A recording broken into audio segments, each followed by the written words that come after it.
UG नाम का एक आदमी हंटर्स के लिए एक छोटी सी दुकान चलाता है जहां हर तरह का सामान मिलता है। लेकिन एक बड़ी समस्या है, उसके पास हमेशा क्राफ्टिंग मटेरियल्स की कमी रहती है। और जब भी हंटर्स डंजन्स क्लियर करके आते हैं तो जो स्क्रैप्स उसे मिलते हैं वे ज्यादातर लो क्वालिटी कचरा ही होते हैं। लेकिन क्या हो अगर चीजें अलग होती?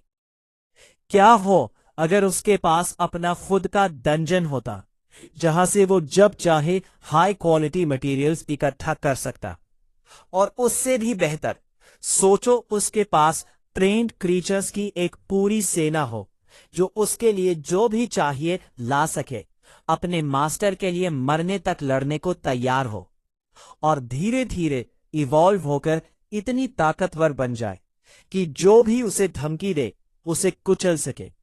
और उसके साथ एक ओवरपावर्ड बिल्ली और उतना ही ताकतवर कुत्ता भी हो।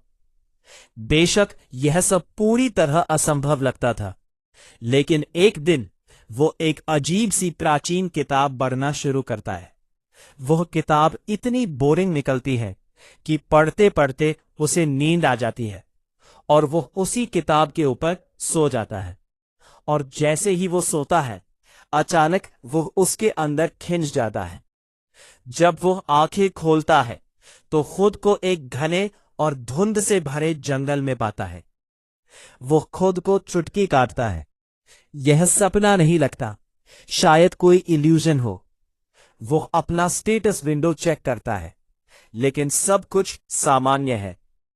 चारों तरफ अजीब सी खामोशी है, कोई जानवर नहीं, बस घना कोहरा जो हर चीज को छुपा रहा है। तभी उसकी नजर एक अजीब पौधे पर पड़ती है जिसके फल टूटी हुई शाखाओं से लटक रहे हैं। ये फल उसे पहचान में नहीं आते। जब वह पास जाकर ध्यान से देखता है तो एक डिस्क्रिप्शन सामने आ जाता है। ये लेवल 1 ईथर हर्ब है। हंटर्स अपने स्किल्स इस्तेमाल करने के लिए ईथर जलाते हैं और जितना शक्तिशाली स्किल होता है उतना ज्यादा ईथर खर्च होता है। लेकिन इस हर्ब की मदद से हंटर 10 सेकंड तक बिना ईथर खर्च किए स्किल इस्तेमाल कर सकता है। ये देखकर वो हैरान रह जाता है। उसे अफसोस होता है कि वो अपने बोतलें नहीं लाया जिससे इस हर्ब का लिक्विड जमा कर सके। तभी उसकी नजर पास में एक टूटे हुए पेड़ पर पड़ती है जिसकी पत्तियां अभी भी चमक रही हैं। वो सोचता है कि अगर इसे ऐसे ही छोड़ दिया तो शायद ये मर जाएगा। इसलिए वो पास से पानी लाकर उस पेड़ पर डाल देता है ताकि वो जिंदा रह सके। अचानक उसके सामने नोटिफिकेशंस दिखाई देने लगते हैं। Plant amiability level 1, blessing of XXX level. वो स्क्रीन को घूरता रह जाता है। उसे यकीन नहीं होता कि सिर्फ एक टहनी को पानी देने से ऐसा हो सकता है। तभी उसके पीछे खड़ा पुराना पेड़ अचानक चमकने लगता है और अगले ही पल वो हवा में गायब हो जाता है, जैसे वो कभी था ही नहीं। तभी वो अचानक नींद से जाग जाता है और वापस वास्तविक दुनिया में आ जाता है। पहले तो वो सोचता है कि ये सिर्फ एक सपना था, लेकिन उसे सब कुछ बहुत ज्यादा असली महसूस हुआ। फिर वो अपने हाथों को देखता है और उन पर मिट्टी लगी होती है। अब उसकी आंखें चौड़ी हो जाती हैं क्योंकि उसे समझ आता है कि जो कुछ उसने देखा था वो सच में हुआ था। फिर भी वो पूरी तरह यकीन नहीं कर पाता। वो सोचता है शायद वो नींद में चलकर कहीं गया होगा, लेकिन उसके घर के आसपास कहीं भी मिट्टी नहीं है, इसलिए ये बात समझ नहीं आती। शायद वो सच में कहीं और गया था। इसे परखने के लिए वो वही किताब उठाता है और दोबारा पढ़ना शुरू करता है, उम्मीद करते हुए कि अगर वो फिर सो गया तो शायद उसी जंगल में वापस पहुंच जाए। और सच में ऐसा ही होता है। जैसे ही वो सोता है वो फिर उसी जंगल में जाग जाता है, लेकिन इस बार उसे कुछ छोटे बदलाव दिखाई देते हैं। कोहरा पहले से कम है और जगह थोड़ी ज्यादा खुली हुई लग रही है। तभी उसे समझ आता है कि ये एक डंजन है जो सिर्फ तब दिखाई देता है जब वो सोता है, जो उसके लिए पूरी तरह नई बात है। उस डंजन के अंदर उसे एक पेड़ पर लेवल 1 सोलर एप्पल लटका हुआ दिखाई देता है। ये एक बहुत ही दुर्लभ आइटम है जो टॉप टियर डंजन्स में भी मुश्किल से मिलता है।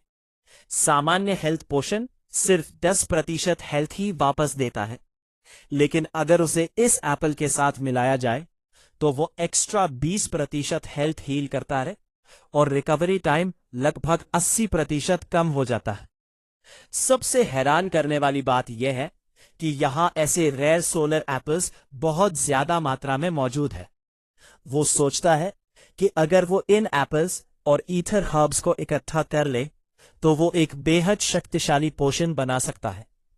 वो कुछ एप्पल्स लेने का सोच ही रहा होता है कि अचानक आसमान से कुछ गिरता है और सीधे उसके चेहरे पर आकर लगता है। वो उसे पकड़ लेता है और हैरानी से देखता है। वो एक डायमेंशनल पाउच होता है। अब वो डंजन से चीजें बाहर ले जा सकता है और शायद उन्हें अपनी दुकान में बेच भी सकता है। अगले दिन कहानी हंटिंग ग्राउंड नाम की एक मशहूर हंटर सप्लाई स्टोर में पहुंचती है। हंटर्स के पास डंजन में जाने से पहले सिर्फ 30 मिनट बचे हैं और सप्लाईज तेजी से खत्म हो रहे हैं।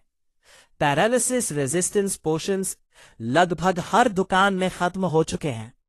तभी वहां 12th रैंक्ड हंटर सियो हिन, जिसे स्वॉर्ड विच कहा जाता है, दुकान में आती है। उसका रेयर टियर 4 गियर देखकर सब लोग हैरान रह जाते हैं।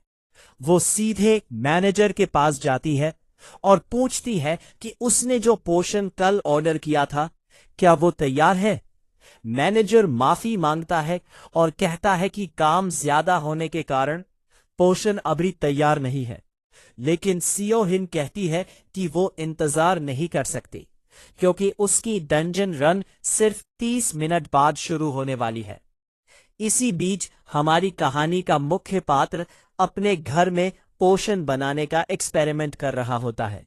वो प्यूरिफाइड वाटर, अनडाइम्ड टीयर्स और ईथर हर्ब लिक्विड को मिलाता है, फिर उसमें सोलर एप्पल कॉन्सेंट्रेट डालता है।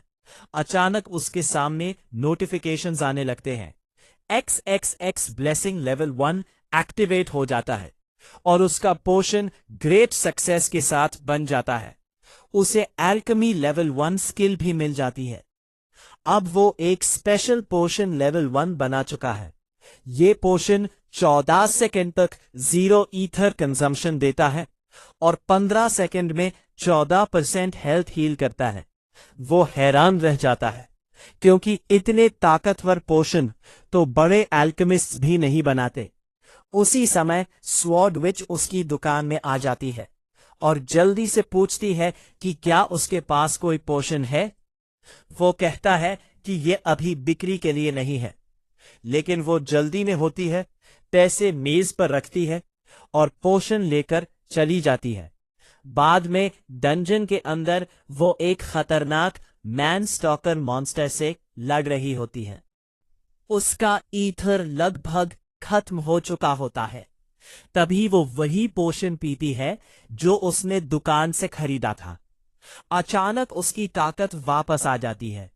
अब वो अपना स्किल 10 सेकंड तक लगातार चला पाती है, जबकि सामान्यतः वो सिर्फ 3 सेकंड चलता था। और उसी ताकत से वो मॉन्स्टर को 2 टुकड़ों में काट देती है। अगले दिन वो फिर दुकान में आती है और उस पोशन के बारे में पूछती है।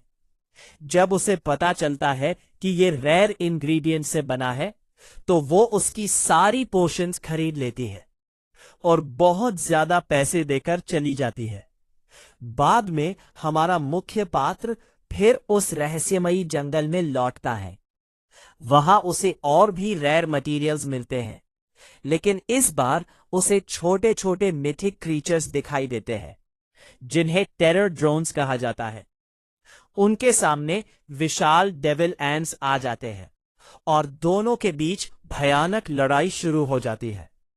तभी एक प्रॉम्प्ट सामने आता है जिसमें लिखा होता है कि यह युद्ध अब उसका भी हिस्सा है। वो अपनी साइड को बफ देता है। और उसके बाद टेरर ड्रोन्स मिलकर डेविल एंट्स को हरा देते हैं। लड़ाई के बाद वे छोटे क्रीचर्स उसके सामने एसेंस स्टोन्स का ढेर रख देते हैं। अब उसे समझ आने लगता है कि ये रहस्यमयी जंगल शायद सिर्फ एक डंजन नहीं, बल्कि उसकी अपनी दुनिया बनने वाली है, और यही से उसकी असली कहानी शुरू होती है।